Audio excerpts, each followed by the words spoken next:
শেখ হাসিনা বারবার বলছিলেন যে আন্দোলনটা সাধারণ ছাত্রদের আন্দোলন না, এই আন্দোলনের পেছনে এই যে পুরো আন্দোলনটা শেখ হাসিনাকে যে হটানো আসলে কারা তারা, এটা কিন্তু এখনো এটা নিয়ে ঘুরপাক খাচ্ছে। বৈষম্য বিরোধী ছাত্র আন্দোলন, তার কি কোনো রাজনৈতিক সংশ্লেষ নেই? হাসিনার পদত্যাগপত্র নিয়ে অনেক রহস্য, তবে এটা এখন মোটামুটি নিশ্চিত যে ইউনূস সরকারের কাছে শেখ হাসিনার কোনো পদত্যাগপত্রের হার্ড কপি বা সফট কপি নেই।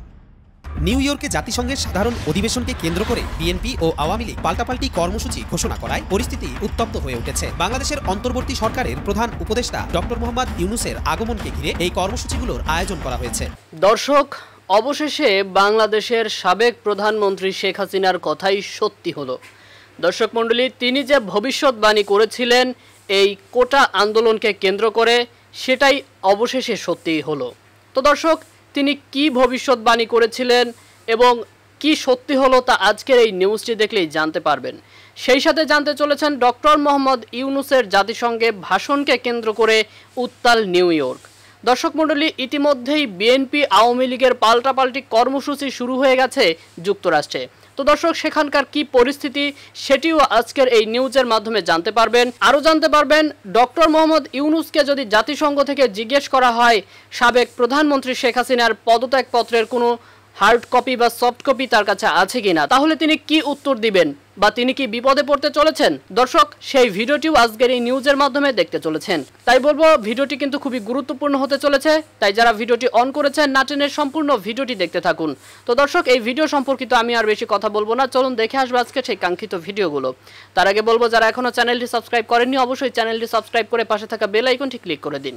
আর যারা ইতিমধ্যেই চ্যানেলটি সাবস্ক্রাইব করে রেখেছেন তাদেরকে অসংখ্য ধন্যবাদ। তো চলুন দর্শক, ভিডিওটিতে একটি লাইক দিয়ে আমরা ধারাবাহিকভাবে সবগুলো ভিডিওর আলোচনা দেখে আসি। শেখ হাসিনা বারবার বলছিলেন যে আন্দোলনটা সাধারণ ছাত্রদের আন্দোলন না, এই আন্দোলনের পেছনে ভর করেছে বিএনপি এবং জামায়াত। আর তাদেরকে সাধারণ ছাত্রদেরকে ঢাল হিসেবে ব্যবহার করে, মানে ফ্রন্ট লাইনে দাঁড়া করাইয়া পেছনে তারাই আসলে সরকার পতনের নীলনকশা করছে।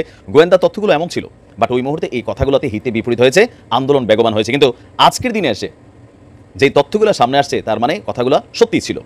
আর আজকে আমাদের প্রত্যেকটা রাজনৈতিক দল তারাও তাদের সংখ্যা প্রকাশ করছে, তাদের কতজন মারা গেছে, এই আন্দোলনকে তারা কে কীভাবে ভাইব্রেশন করেছে। আর এই যে পেছন থেকে কেন তারা খেলাটা খেললো, কারণ হচ্ছে সোজা হিসাব, তাদেরকে ফ্রন্ট লাইনে কিন্তু আওয়ামী লীগ সরকার খেলতে দেয় নাই।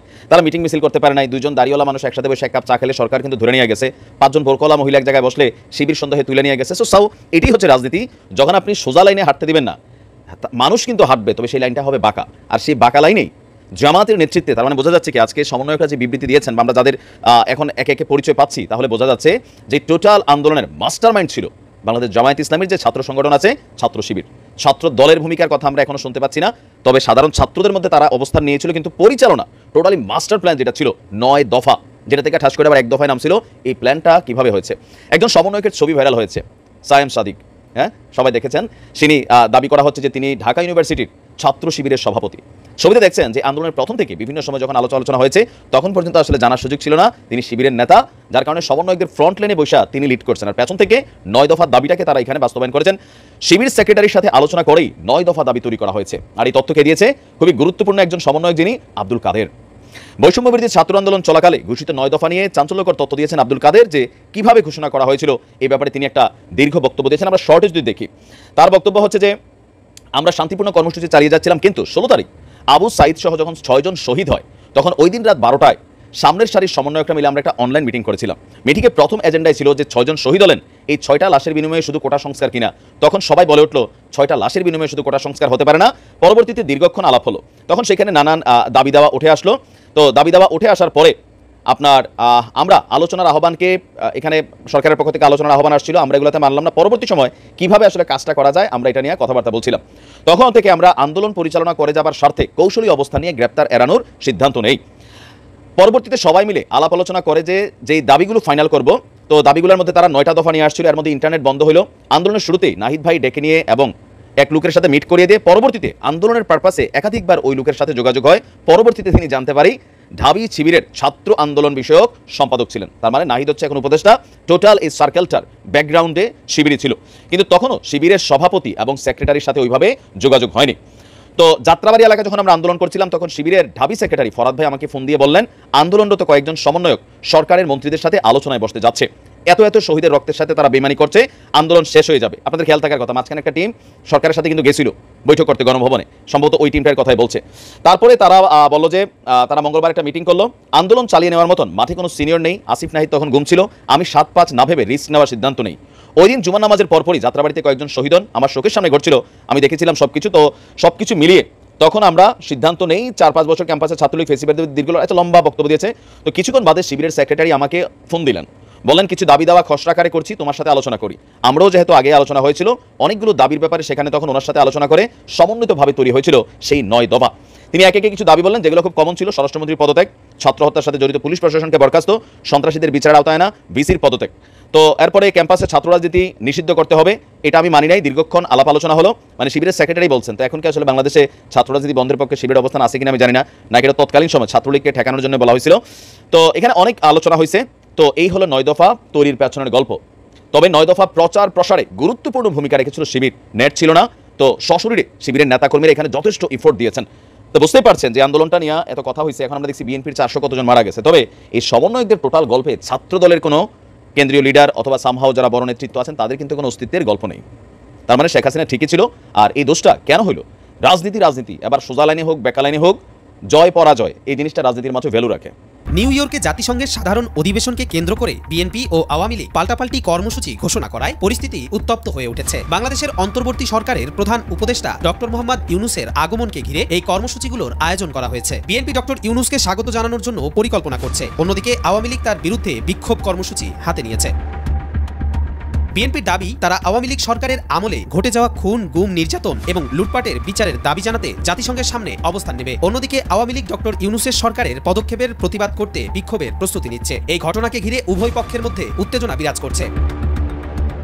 জাতিসংঘের সাধারণ অধিবেশনে অংশ নেওয়ার পাশাপাশি ডক্টর মোহাম্মদ ইউনূস বিভিন্ন গুরুত্বপূর্ণ বৈঠকে অংশগ্রহণ করবেন। তিনি জাতিসংঘের মহাসচিব অ্যান্তনিও গুতেরাস, মানবাধিকার বিষয়ক হাই কমিশনার ফলকার টুর এবং বিশ্বব্যাংকের প্রেসিডেন্ট অজয় বাঙ্গার মতো আন্তর্জাতিক নেতাদের সঙ্গে সৌজন্য সাক্ষাৎ করবেন। এছাড়াও ডক্টর মোহাম্মদ ইউনূসের নেপালের প্রধানমন্ত্রী কেপি শর্মা ওলি, বাহরাইনের ক্রাউন প্রিন্স হামদ বিন ইসা আল খলিফা, নেদারল্যান্ডসের প্রধানমন্ত্রী ডিক শপ, মালদ্বীপের প্রেসিডেন্ট মোহাম্মদ মুইজ্জু, মার্কিন পররাষ্ট্রমন্ত্রী অ্যান্টনি ব্লিংকেন এবং ইউরোপীয় কমিশনের প্রেসিডেন্ট উরসুলা ফন ডার লিয়েনের সঙ্গেও বৈঠকের কথা রয়েছে। হাসিনার পদত্যাগপত্র নিয়ে অনেক রহস্য, তবে এটা এখন মোটামুটি নিশ্চিত ভাবে বলা যায় যে ইউনূস সরকারের কাছে শেখ হাসিনার কোনো পদত্যাগপত্রের হার্ড কপি বা সফট কপি নেই। আমরা ফেসবুকে যেটা দেখেছি, সোশ্যাল মিডিয়াতে একটা জাল পদত্যাগপত্র কেউ কারা ওটা ছড়িয়েছে, এবং সেইখানে কতগুলো একটা প্যারাগ্রাফ দেখলেই বোঝা যায় যে হাসিনা এই কথা বলতে পারে না। পদত্যাগপত্রে লেখা আছে তার ভুল ভ্রান্তি হয়েছে ইত্যাদি ইত্যাদি। একটা ফালতু জিনিস যে ড্রাফট করেছে, এটা মানে একটা কারচুপি করার জন্য, গুজব রটানোর জন্য, সে ঠিক ভালো মতো গুজবটা রটাতে পারেনি। তো হাসিনার কোনো পদত্যাগপত্র হয়তো করার লেখার সময় দেয় নাই তাকে, মানে জেনারেল ওয়াকার, এবং পরিস্থিতি তাকে তাড়াহুড়ো করে পালাতে হয়েছে। সুতরাং তবে আমরা হাসিনার বক্তব্যে, প্রথম দিনের বক্তব্যেই মোটামুটি পরিষ্কার বোঝা গেল, ভিডিও আছে, সেখানে বলেছে আর যাতে রক্তক্ষরণ না হয় সেজন্য আমি ক্ষমতা ছেড়ে চলে এসেছি, পদত্যাগ দিয়ে চলে এসেছি। তবে বিপ্লবের সময় কি কেউ পদত্যাগপত্র দিয়ে ক্ষমতা ত্যাগ করে? শেখ মুজিবুর রহমান জীবন দিয়ে জানিয়ে দিয়েছেন যে তিনি এখন আর ক্ষমতায় নেই, তাকে উৎখাত করা হয়েছে। শেখ হাসিনাও পালিয়ে গিয়ে প্রমাণ করে দিল যে সে আর ক্ষমতায় নেই, এবং তার মানে বানানো কদমবুসি প্রেসিডেন্ট চুপ্পু মিয়া ডক্টর ইউনূসকে শপথের মাধ্যমে জানিয়ে দিল যে হাসিনা পদত্যাগ করেছে, ক্ষমতায় নেই। হাসিনার স্পিকার শর্মিন চৌধুরীও শিরিন শারমিন পদত্যাগ করে, স্পিকারের পদ থেকে পদত্যাগ করে জানিয়ে দিলেন যে হাসিনা পদত্যাগ করেছে। পার্লামেন্ট চুপ্পু মিয়া ভেঙে দিয়েছে। সুতরাং হাসিনার পদত্যাগ পত্র হার্ড কপি নেই। তবে এটা দিয়ে আওয়ামী লীগাররা বা হাসিনা এবং চুপ্পু স্বয়ং অনেক সমস্যার সৃষ্টি করতে পারে। চুপ্পু মিয়া ইউনূস সাহেবের অনুপস্থিতিতে বা ইউনূস সাহেব ফিরে আসার পরেও করতে পারে যে আপনি আর ঠিক মতো সরকার চালাতে পারছেন না, আমি আপনাকে সরিয়ে XYZ কাউকে আমি প্রধান উপদেষ্টা বানিয়ে দিলাম, এখন আমার নিয়ন্ত্রণেই সরকার। ইউনূস সাহেব কিছু করতে পারবেন না। কোর্টে গেলে উনি হেরে যাবেন, কেন? তখন কোর্ট বলবে আপনি তো প্রেসিডেন্ট চুপ্পুর প্রধান উপদেষ্টা, চুপ্পুর আপনি সমর্থন হারিয়েছেন, সুপ্রিম কোর্ট বলবে আমাদের তো কিছু করার নেই। এই ঘটনা যাতে না ঘটে, এটা যাতে না ঘটে, সেজন্যই এখন ডক্টর ইউনূস কিন্তু একটা সুবর্ণ সুযোগ পেয়েছেন, এবং এটাই তার শেষ সুযোগ। তার শেষ সুযোগ এবং মোক্ষম সময় এটা, যে ডক্টর ইউনূস চুপ্পু মিয়াকে অপসারিত করে নিজেই বাংলাদেশের সর্বময় ক্ষমতাধর প্রেসিডেন্ট ডিক্লেয়ার করে সরকার গঠন করবেন। এতদিন যেটা চলছে এটা তো ভার্চুয়ালি চুপ্পু মিয়ার সরকার। চুপ্পুর সরকার মানে আওয়ামী লীগের সরকারই তো চলছে। তাদেরই প্রধান সেনাপতি, 2-4টা ওই পুলিশের রদবদল হয়েছে, আমলা 2-একটা রদবদল হয়েছে, সুপ্রিম কোর্টের প্রধান বিচারপতির পরিবর্তন হয়েছে, নইলে সব জায়গায় তো আওয়ামীরা উপস্থিত। পুলিশ বিভাগ, আমলাতন্ত্র সর্বত্র, কেরানির থেকে শুরু করে সেক্রেটারি সবই তো আওয়ামী লীগের। গোপালগঞ্জই না হলে আওয়ামী।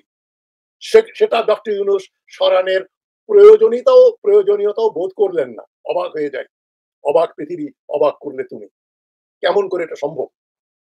তবে ডক্টর ইউনূস সাহেবের আমি যা দেখলাম এই 5 সপ্তাহে, উনি সবকিছু ধরে নেন, যে এটা ধরে নিচ্ছি, সে তো আপত্তি করবে না।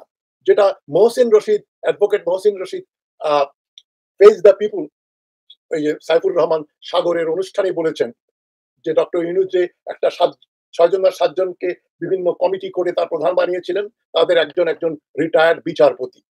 সেই বিচারপতি নাকি বলেছেন যে আমি তো খবরের কাগজে আমার নাম দেখলাম যে আমি বিচার বিভাগের সংস্কারের একজন চেয়ারম্যান আমি নিজেই তো জানি না।